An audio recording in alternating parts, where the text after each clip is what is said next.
Hello, Professor. My name is Sandra Salmon. I'm in your online class, Parenting 626.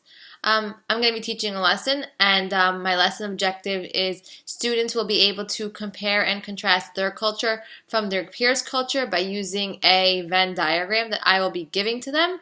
I'm going to begin the lesson by accessing their prior knowledge. I'm going to say, who here has ever been in the streets and seen anyone that looks different? I know I have. Sometimes I see people who look unfamiliar. I don't recognize what they're wearing. And I'm going to call on some students to share with me the different kind of people they've seen in the streets that look different. And then I'm going to go into names. And I'm going to say, many of you may not recognize my name. It's from Greek culture.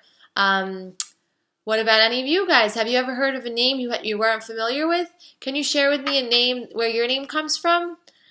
When they do that, I'm going to let them know that names come from different cultures and origins, and they're all so unique and different, and every name is unique because it comes from a different culture, and many people's names are after their culture. Then I'm going to motivate them. The anticipatory set is I'm going to give them laptops. They usually share one laptop for every 2 to 3 kids.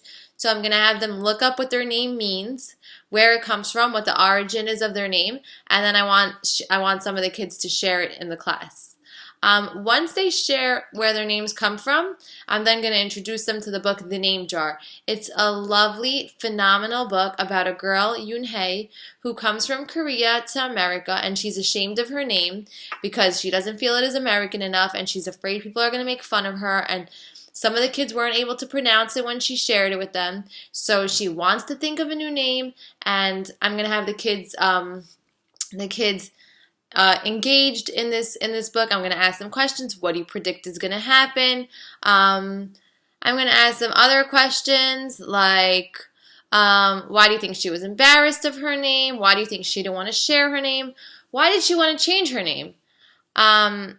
I'm going to ask students why they think it's a bad idea for her to change her name. And then I'm going to have a turn and talk in the middle of the lesson. I'm going to ask them why they think Yoon-hae decided to keep her name instead of changing it. I'm going to emphasize that her name represents who she is and her culture.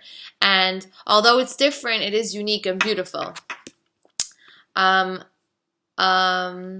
And then I'm going to model to the students using the Venn diagram how I compare my culture to Yoon-hae's culture.